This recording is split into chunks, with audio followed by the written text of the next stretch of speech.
We've been studying the life and leadership of a man named Nehemiah and how he enlisted the power of everybody to accomplish something great. The mission is to rebuild the walls around Jerusalem, but the real mission is to build the people of Jerusalem.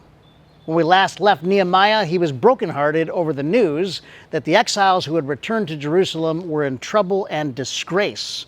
The walls around Jerusalem had been broken down and the gates burned, and it had left the people of the city vulnerable physically and spiritually. And Nehemiah is broken over this. He weeps and he prays. He is a tender-hearted leader. But he's not just a tender-hearted leader. He's also an action-oriented leader.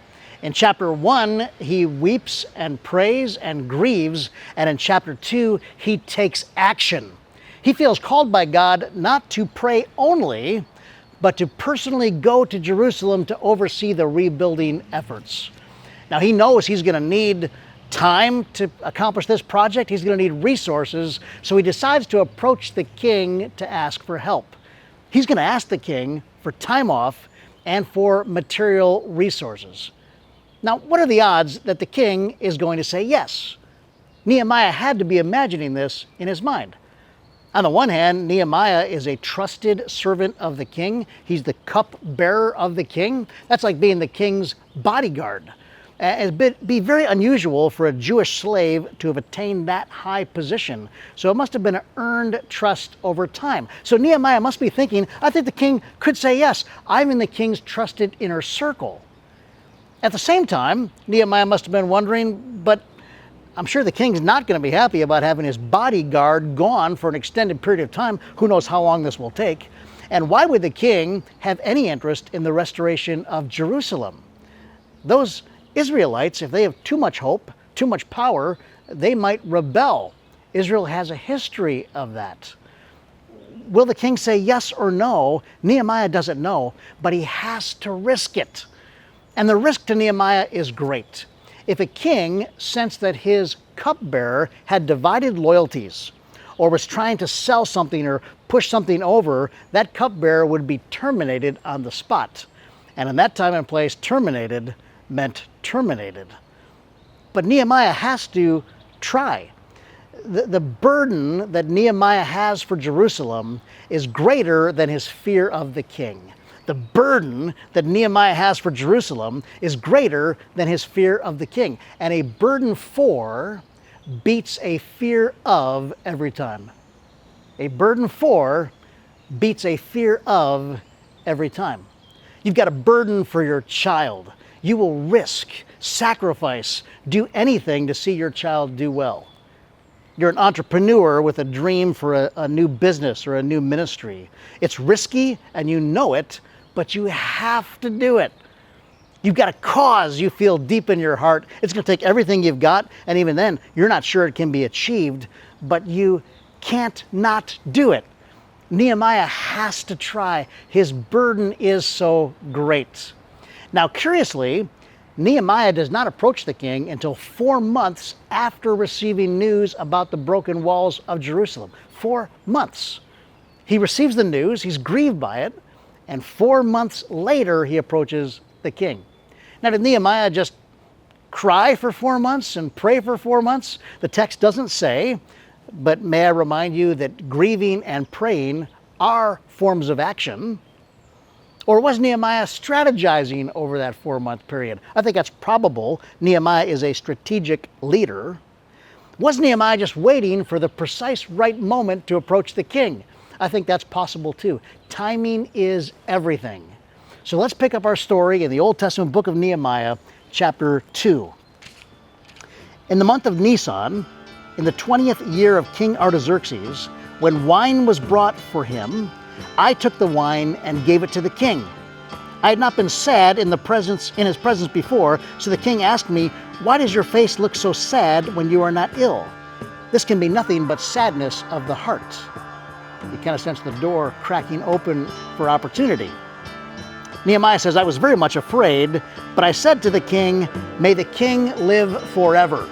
It's a great starting line, "May the king live forever." He says, "Why should my face not look sad when the city where my ancestors are buried lies in ruins and its gates have been destroyed by fire?" The king said to me, "What is it you want?" Feel that door opening in a bigger way? Then I prayed to the God of heaven, and I answered the king, "If it pleases the king, and if your servant has found favor in his sight, let him send me to the city in Judah where my ancestors are buried so that I can rebuild it." He asks for time off. Then the king, with the queen sitting beside him, asked me, "How long will your journey take, and when will you be back?" It pleased the king to send me, so I set a time. He gets the time off.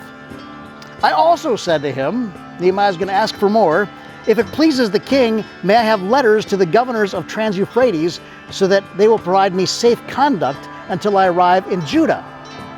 Now he asks for a letter of safe conduct. And he's going to go for it. "And may I also have a letter to Asaph, keeper of the royal park, so that he will give me timber to make the beams for the gates of the citadel by the temple and for the city wall and for the residence that I will occupy." Now, a leader reading this goes, "Hold on, Nehemiah, I think you're going too far. You're going to blow the whole deal by asking for too much." But the next line, Nehemiah says, "Because the gracious hand of my God was on me, the king granted my requests." All of my requests. This is off to a fantastic start. And then all of Nehemiah's leadership instincts kick in. He travels to Jerusalem, he inspects the wall, he gathers the people, he gains their buy-in, and he starts handing out assignments.